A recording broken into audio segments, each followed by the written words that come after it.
حضرت شاہ عبد الرحیم رحمۃ اللہ تعالی، بہت بڑا نام ہے۔ حضرت شاہ ولی اللہ محدث دہلوی ان کے والد گرامی، حضرت شاہ ولی اللہ اپنی کتاب الدر الثمین فی مبشرات الامین میں درج کرتے ہیں، وہ فرماتے ہیں کہ میرے والد گرامی حضرت شاہ عبد الرحیم ان کا معمول تھا کہ وہ سالانہ حضور کی آمد کا جشن مناتے اور میلاد مصطفیٰ کی محفل سجاتے۔ اب ہوا کیا کہ ان کی زندگی میں کوئی ایک ایسا میلاد بھی آ گیا،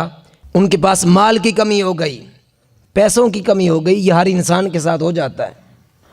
اب انہوں نے کیا کیا کہ حضور کے اس میلاد اور ولادت کے موقع پر حضور کے میلاد کا جشن منایا، مگر تبرک کے طور پر چنے تقسیم کیے۔ کیا کیا؟ تبرک کے طور پر چنے تقسیم کیے۔ اب وہ واقعہ ہو گیا، میلاد مصطفیٰ کی محفل ہو گئی، جب رات کو سوئے آنکھ لگی، ادھر سے تاجدار کائنات حضرت شاہ عبد الرحیم ان کے خواب میں تشریف لے آئے، ان کے خواب میں تشریف لائے،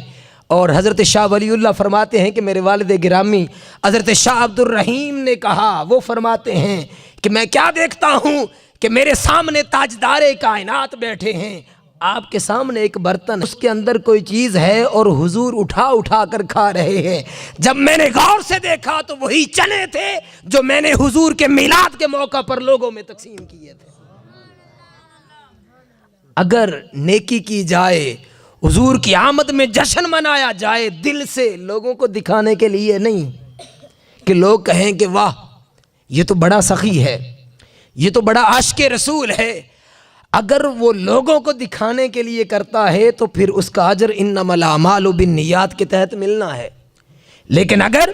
حضور کی محبت میں کیا ہے تو چاہے وہ چنے تقسیم کیے ہوں، حضور کی بارگاہ میں اس قدر مقبول ہو جاتے ہیں۔